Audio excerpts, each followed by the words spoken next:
Well, hello there, you faithful few, and welcome back to DMS Adventures, where we don't think it's weird if you just want to try out your gear.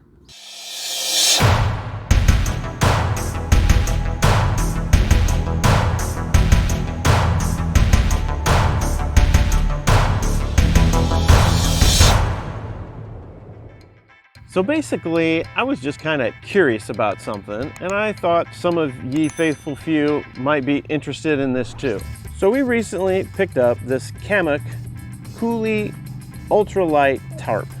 So according to the propaganda, this comes in at 10 ounces. However, when I weighed it on my scale, I got 14 ounces with the stuff sack, but without the stakes, and then 15 ounces with the stakes. I think it is pretty handy that it does come with a spot for 4 stakes. You can see there's 2 right there and 2 over here as well. You got to be careful though, as they can fall out. It also has 8 guy lines that come with it. It's made of a 15D nylon ripstop, and we've used this so far on 1 adventure. So what got me curious was how this tarp could work with the Trekker 2.2 tent that we have. Now that tent, I've done a review on that before, and one of the problems with it is it doesn't have a vestibule. So if it is raining and you need to get in and out of the tent, there's just no protection from the rain. So I just thought, what the heck, I'd come out here into the backyard tree and put this little setup up and see what it looks like, see how it works. So I could use some help. Would y'all like to, can you come help? Here, let's go do this.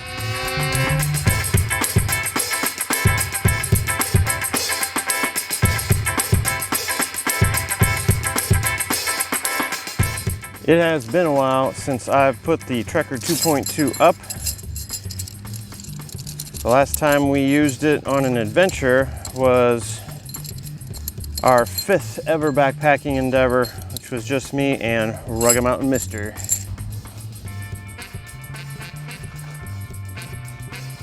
Got our Cascade Mountain Tech trekking poles here, set at 48 inches. Now for the other side. Some of the seam sealing we did is kind of sticking. We have not treated this tent for this season yet. Alrighty, there we go. Oh man, one thing about these River Country Products tents, both on the Trekker 2.2 and the 3, the Velcro for the doors is always sticking to the mesh. And then when you pull it away, it does mess with the mesh a little bit. Just over time, I think that's going to eventually give me a hole, or at least something big enough for bugs to get through. Okay, so now let's see how to get this tarp on here the best way. This wind is going to make this challenging.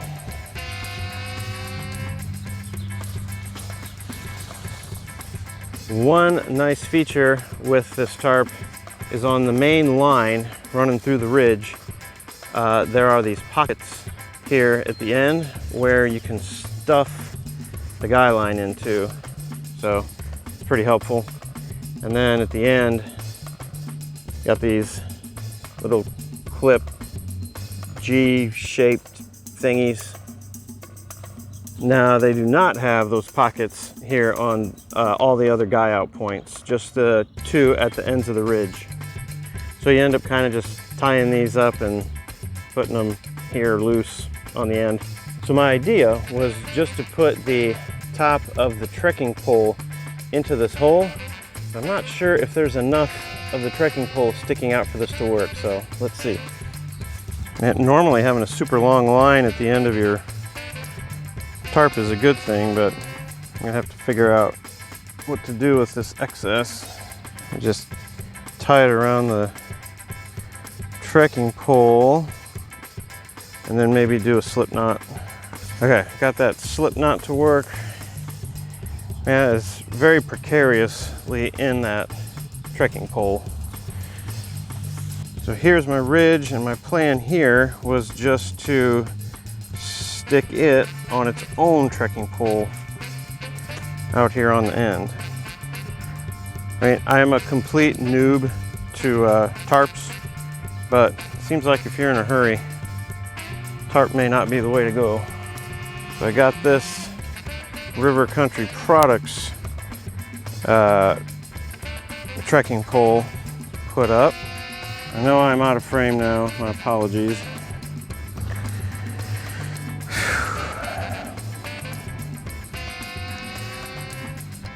Untying all these guy lines, I did leave some slip knots here at the end.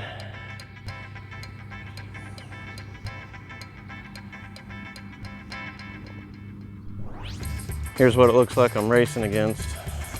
Could pass over, could hit us hard before we're ready. Oops, lost my slip knot over here.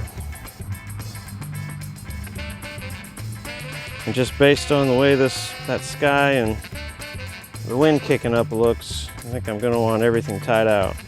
Hey, I gotta go get one more steak. So yeah, that didn't cross my mind when we put this up on our adventure, because we had trees on either end that we could lash those two end guy lines around. And so that's kind of a hit against the tarp that it only comes with 4. I mean, you really need at least 6, I think, to be able to stake that out everywhere if you're in a place that you can't access 2 trees on each end. All right, so there it is, you faithful few. That's the setup. Takes some time, but let me take you around and show you a little closer. So this does give you a nice little bit of room to get in and out of the tent without having to worry about getting the inside soaked. Of course, you could drop this trekking pole a little bit, get it a little lower to stop rain from coming in this direction. That would help as well. So here, just an example of the slip knot here at the end of the skyline, just to make it a little bit easier when you're trying to set this up quickly. So this is probably the weakest point of this setup. You can see the trekking pole barely popping through here. In fact, if you get down level, the thing is not really sticking out. So stiff wind comes by, gets underneath this and lifts up, could be coming out. Also, you got metal here on this kind of plastic tab, and so we could get some wear here as well. So here's the view from the back, and here's another potentially bad spot. You can see that might be poking through. That is the top of the trekking pole on the other end of the tent. Ugh, might need to do something with that.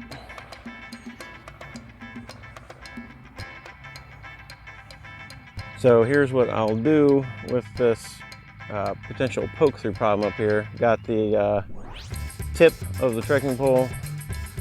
We'll just wedge that in there. I think it should stay. No, it won't. And it's on video. Fantastic. There we go. Just need to get it on there straight. So we'll see if that will work. Probably need a better idea. If you got a better idea, leave it down in the comments. So not bad for first time setup. This will definitely help give you a dry place to get into the tent and help with the leaking issues that the Trekker 2.2 is prone to have sometimes, especially if you don't have it sealed up properly. That just about wraps up this quick little demonstration. Just had this idea and wanted to share it with ye faithful few, because that's what we do. Well, there you have it, the Kammok plus Trekker 2.2 combo. Hey, I want to thank you for watching this episode, and you all have a great day.